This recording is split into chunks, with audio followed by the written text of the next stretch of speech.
Halo namaste. Kepalaku kepotong. Jadi aku harus nurunin. Halo namaste, salam kedamaian teman-teman, apa kabar? Kayaknya aku baikin dulu deh kameranya ya guys, kayak nggak enak gitu. Oke, gitu ya. Teman-teman apa kabar? Semoga dalam keadaan sehat. Scorpio, kita akan melihat bagaimana Desembermu bakal terjadi gitu. Tapi ingat, ini adalah prediksi dan kalian boleh percaya, boleh tidak, bisa cocok, bisa tidak, bisa sangat cocok, bisa juga berseberangan. Kebijakan Anda dibutuhkan dalam memilah-milih informasi apa yang ingin Anda masukkan ke dalam alam bawah sadar Anda. Dilarang menjadikan pembacaan ini sebagai alat mengambil satu keputusan. Bijaklah dalam menyikapi sebuah ramalan. Apa yang tersirat belum tentu tersurat, masih bisa berubah sesuai jalan yang kalian ambil di dalam hidup. Dilarang menjadikan pembacaan ini sebagai alat mengambil satu keputusan. Bijaklah dalam menyikapi sebuah ramalan. Apa yang tersirat belum tentu tersurat, masih bisa berubah. Oke? Well, kalau kalian dengar suara anak kecil, itu bukan anak kecil, itu adalah papi-papi yang baru lahir. Oke? Perkenalkan, aku adalah Haikal Pratama, dan aku adalah spiritual consultant, shamanic healer, dan energy reiki master healer. Kalau kalian ingin konsultasi bareng aku, kalian bisa langsung klik link yang ada di description box. Desembermu bagaimana, Scorpio? Lihat ya. Kartu pertama udah jatuh. Kita punya The Ten of Wands. Ada yang sedang bertanggung jawab, sedang banyaknya tanggung jawab, sedang banyaknya pengeluaran, sedang banyaknya uang yang mungkin kalian butuhin gitu ya. Ada kartu The Sun di dalam kesehatannya. Dalam percintaannya kita punya The Hierophant. Ace of Wands di bottom deck energinya. Ini menandakan kalian sedang bersemangat-semangatnya untuk melakukan banyak hal. Sedang memiliki ide baru, sedang lagi pinter-pinternya, sedang baik-baiknya untuk mengerjakan sesuatu. Nih, lagi banyak ide. Di bulan Desember full banyak ide, full banyak yang dilakukan. Tapi menurutku gini, kalau dilihat di dalam kartu Ace of Wands, ini kalian tuh lagi banyak ide tapi nggak punya uang. Mohon maaf ya, ini mohon maaf. Lagi banyak ide tapi nggak tahu bagaimana bergeraknya. Lagi pingin bikin ini tapi kayak gimana caranya gitu. Kayak suntuk, stuck gitu. Padahal sebenarnya kalian tuh lagi antusiasnya mengerjakan sesuatu. Tapi ini dipatahkan oleh realitas, Scorpio. Menurut kartu The Ten of Wands, ini kayak banyak stres yang terjadi di dalam pikiranmu yang berhubungan dengan uang. Kamu sedang di-pressure oleh tanggung jawab. Bisa aja beberapa orang Scorpio ini sedang punya hutang kah? Atau bisa aja kayak banyak yang apa ya? Ya itu tadi aku bilang, tanggung jawab yang harus diselesaikan yang berhubungan dengan uang, ya. Tapi aku rasa gini, nggak mungkin orang Scorpio ini nggak punya uang, nggak mungkin, karena Ten of Wands sendiri kan ngomongnya tentang responsibility. Jadi tanggung jawab mungkin kalian tuh banyak, tanggung jawab yang kalian harus bayar ini banyak, tapi kalian tuh masih tetap punya uang gitu, ngerti nggak? Walaupun hutang kalian tuh banyak, tapi uang ini bisa mutar. Itu terlihat kecerdikan orang-orang Scorpio di luar sana. Dan Ten of Wands juga menandakan ada beban yang sangat besar yang terjadi di dalam bisnismu. Kamu mungkin harus mengganti banyak karyawan. Kamu mungkin harus menghilangkan beberapa karyawan. Ada pertimbangan-pertimbangan yang membuatmu stres, yang memang harus kamu ambil untuk menyelamatkan bisnis dan usahamu, gitu sih. Terlihat dari kartu Ten of Wands sendiri gitu. Dan kalau ngomongin tentang uang, orang-orang Scorpio sendiri tahu bagaimana caranya menemukan uang, mendapatkan uang. Hanya saja dia memang ke pressure dan tertekan. Dia nggak bisa kayak di pressure oleh sedemikian rupa. Cocoknya memang orang Scorpio itu memiliki usaha, bukan kerja sama orang. Dilihat dari Ten of Wands sendiri, karir yang sedang dijalani oleh orang Scorpio terlihat stuck gitu. Kalian kayak ngerasa stres dengan pressure yang ada. Kalian mungkin ngerasa banyak tekanan, tapi kayak kalian tuh juga kayak malas untuk mengerjakan dan menyelesaikannya gitu. Jadi ada yang pingin istirahat tapi nggak bisa istirahat karena ini memang harus dilakuin gitu. Satu-satunya cara dilihat dari Ten of Wands sendiri, ada dua kemungkinan ya. Kamu harus flight atau fight, kabur atau menyelesaikannya. Itu aja dua caranya, fight or flight. Kamu harus kabur, which is kamu memilih flight, atau kamu fight. menyelesaikannya, menghadapinya. Itu yang mungkin menjadi pilihan orang-orang Scorpio. Kalaupun memang ada hutang piutang, mau nggak mau mungkin dihadapi, dan ada perdamaian yang harus kalian bikin, agreement yang harus kalian bikin antara kamu dengan penghutang gitu. Ten of Wands, dia ada yang tertangkap energinya sedang pusing mikirin banyak hal. Kalaupun tidak bukan hutang, bisa aja The Ten of Wands ini ngomongin tentang tanggung jawab yang sudah waktunya deadline, termasuk di dalam karir yang saat ini mempressuremu. Gitu teman-teman. Well, tapi kalau dilihat dari Ace of Wands sendiri, kalian bisa banget menyelesaikan ini semua gitu. Pun kalau sudah ini selesai, maka ada terbit pelangi gitu setelah hujan. Jadi kayak kalian itu benar-benar rilis gitu, lepas semua energi-energi yang mengekang dirimu. Kalaupun memang kalian mau cari karir baru, ini mungkin waktu yang tepat sih untuk orang-orang Scorpio bisa mendapatkan karir yang baru, mencari pekerjaan yang baru, atau membuka bisnis yang baru. Kalau memang kamu punya uang, which is aku nggak ngerasa orang Scorpio ini bisa miskin gitu. Ngerti ya? Karena Ace of Wands nih, bisa aja kalian itu punya uang yang pas-pasan, tapi kalau miskin-miskin banget nggak mungkin sih. Walaupun kayak kita kepingin buka ini, buka itu, kita punya 100 juta, kita ngerasa kurang, dan itu wajar banget sih, kita manusia soalnya. Well, apapun yang sedang menjadi bebanmu, apapun yang sedang kamu hadapi, apapun yang sedang kamu selesaikan, kamu patut menyelesaikannya dengan segera gitu. Atau kamu bisa memilih untuk tidak melakukannya, karena kita manusia biasa gitu. Kita nggak bisa terpressure, kita mental yang harus kita jaga.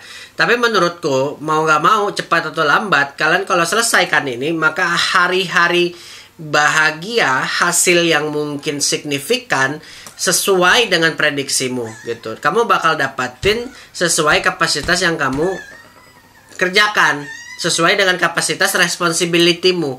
Jadi mau nggak mau, nggak ada pilihan kamu untuk menghindari semua ini.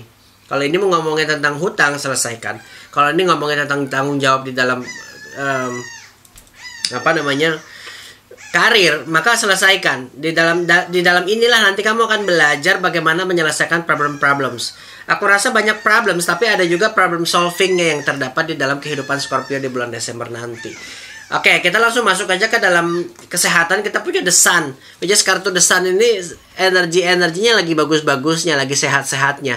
Nggak kelihatan tuh orang-orang Scorpio galau walaupun di dalam pressure. Nggak kelihatan tuh orang-orang Scorpio sakit yang berlebihan. Paling ya batuk pilek, selebihnya kalian punya waktu untuk begajulan, huru-hara, pergi ke konser gitu kan. Jadi kayak ada energi lebih yang terjadi di bulan Desember ini. Bisa lah kalian merencanakan untuk pergi huru-hara tahun baruan gitu. The Sun, tidak ada warning untuk menjaga juga, dan tidak ada juga warning yang mungkin menggambarkan kalian sakit di dalam kartu The Sun ini. Poinnya, di dalam kartu The Sun ini kalian harus mencari kebahagiaan dan membuat kebahagiaan di dalam hidup kalian walaupun kalian berada di dalam pressure yang mungkin membuat kalian tertekan gitu. Tapi setelah pressure itu selesai, maka aku bilang, kalau kalian menyelesaikan semua pressure-nya, maka kehidupan kalian tuh bakal lebih happy gitu. Kalian udah belajar dari pattern-pattern yang disediakan oleh semesta. Jadi kalian tuh udah tahu bagaimana problem solving. Paham ya? Menyangkut kesehatan, mental masih aman. Mental masih aman. Fisik juga masih aman. Dompet gimana? Masih aman? Ya itulah. Menurutku yang terpenting adalah kesehatan. Kita sehat, itu adalah investasi yang paling mahal menurut aku. Kalau kita punya uang pun, kita nggak punya kesehatan, kita nggak bisa enjoy loh. Tapi kalau kita sehat, kita syukuri apa hal-hal yang kecil yang ada di sekitar kita gitu. Dengan ada yang kristal-kristal yang cantik ini, coklat yang kita bisa makan, apapun kita, hal-hal kecil kita syukurin. Pasti berkatnya masuk secara berbondong-bondong. Coba deh kalian, sudah harus merubah pola pikir kalian yang mungkin tertekan menjadi bersyukur karena tekanan yang ada gitu. Ngerti nggak maksudku? Ikigai, ada cara hidup orang Jepang yang memang cukup dan mencukupi. Itu ikigai. Belajar tentang itu. Ya, aku nggak ngelihat ada penyakit di dalam kartu The Sun ini. Justru aku ngelihat ada kesembuhan yang sudah merasakan kesakitan terlalu lampau, terlalu sakit. Kalian perlu menyembuhkan diri kalian terhadap hal tersebut. Jangan menyimpan dendam, jangan menyimpan kemarahan. Jangan biarkan kemarahan mengkonsumsimu dan membuat hatimu hancur. the sun. Be happy about it and enjoy. Carilah kebahagiaan. Teman-teman, kalau dilihat dalam kartu The Hierophant untuk percintaan, ini terlihat ada perbedaan antara kamu dengan pasanganmu yang membuat kamu ragu terhadap hubungan ini. Iya enggak? Kamu dengan pasanganmu terlihat banget kayak ngerasa ada perbedaan, tapi kalian tuh sama-sama berkomitmen untuk bareng. Dalam hubungan percintaan saat ini, kalau kalian memiliki hubungan, aku ngerasa kartu The Hierophant ini ada yang harus kalian selesaikan, dudukan, dan komunikasikan. Ada perbedaan yang mencolok, entah agama kah, kamu dan dia berbeda agama, atau kamu dan dia mungkin berbeda suku yang mengakibatkan orang tuanya nggak menyetujui, orang tuamu mungkin juga nggak menyetujui, atau ada jarak antara kamu dan dia yang mungkin membuat kamu itu selalu overthinking terhadap hubungan ini. Banyak problem-problem yang memang terjadi karena perbedaan dan ketidakpercayaan ini. Kalau dilihat dari kartu ini, The Hierophant. So, gini, poinnya adalah you have to trust yourself. Kalau kamu yakin ngejalanin hubungan ini dan endingnya mungkin nggak ada, ya nggak apa-apa. Jadikan ini experience dan eksperimen. Nggak harus dalam satu hubungan itu kita menginginkan pernikahan. Kadang ada orang di dalam hidup kita udah syukur gitu. Ada teman hidup kita. Nggak semua goals orang itu adalah pernikahan. Walaupun endingnya kesana juga. Tapi nggak semua orang dalam hubungan itu goalsnya adalah pernikahan. Paham ya maksudku di sini? Jadi syukurin apa yang kamu miliki saat ini, di momen ini, di waktu sekarang. Itu adalah kuncinya hidup di bulan Desember untuk orang-orang Scorpio. Ya, teman-teman yang jomblo mungkin aku ngerasa juga akan didatangkan pilihan-pilihan nih. Banyak pilihan-pilihan. Tapi itu tadi, energinya bakal beda gitu. Orangnya akan beda, karakternya akan jauh beda dengan yang kamu mau gitu. Jadi banyak perbedaan-perbedaan yang harusnya ini tapi dikasihnya itu sama semesta. Dan lagi-lagi semesta mau kamu untuk belajar dari hal ini. Semesta mau kamu, ini anak bisa gak sih bersyukur dalam perbedaan? Ini anak bisa gak sih bersyukur dalam kekurangan dan kelebihan? Itu poinnya sebenarnya di bulan Desember. Esensi di bulan Desember adalah bagaimana kamu tetap be happy dalam kekuranganmu, be happy di dalam perbedaanmu. Poinnya itu teman-teman yang berzodiak Scorpio. Oke? Aku rasa cukup. Kita lihat bagaimana oracle-nya berkata untuk kamu. Kita lihat ya. Well, di sini ada confidence. Orang-orang Scorpio dituntut untuk percaya diri. Jangan lagi menutup diri. Jangan lagi menganggap dirimu tuh nggak bisa menyelesaikan tanggung jawab ini gitu. Kamu belum coba padahal. Masih, kamu mau nggak naik pangkat? Tapi tanggung jawabnya gini. Kayaknya aku nggak sanggup. Padahal sebenarnya ini adalah golden opportunity untuk kamu mendorong dirimu gitu. Push yourself to the limit. Sebenarnya tinggal ambil dan makan resikonya gitu. Daripada kamu nggak berkembang, mau nggak mau, memang confidence is the key. Ini waktunya kamu bersinar. This is your time. Ya, Desember ini adalah waktunya untuk kamu bersinar dan kamu bisa, aku yakin. Ya, uang bukan masalah buat dirimu. Tapi yang masalah mungkin kamu nggak bisa memikul tanggung jawab yang besar dan di-pressure oleh banyak orang. Itu aja sih menurut kartu. Dilihat dari pattern-patternnya. So, Scorpio, be happy about it. Grateful every small things yang kamu udah punya. And accept, terima perbedaan yang mungkin akan menyatukan dirimu dengan dia. Be confident dalam hidupmu di bulan Desember. Thank you. Namaste, salam kedamaian. Kalau kalian ngerasa pembacaan ini resonate buat dirimu, kalian bisa langsung klik like, subscribe, dan komen. Terima kasih. Namaste, salam kedamaian. Kita ketemu lagi di next reading selanjutnya ya. Jangan lupa kalau mau konsultasi bisa langsung klik link yang ada di description box. Bye bye. I love you. Bye.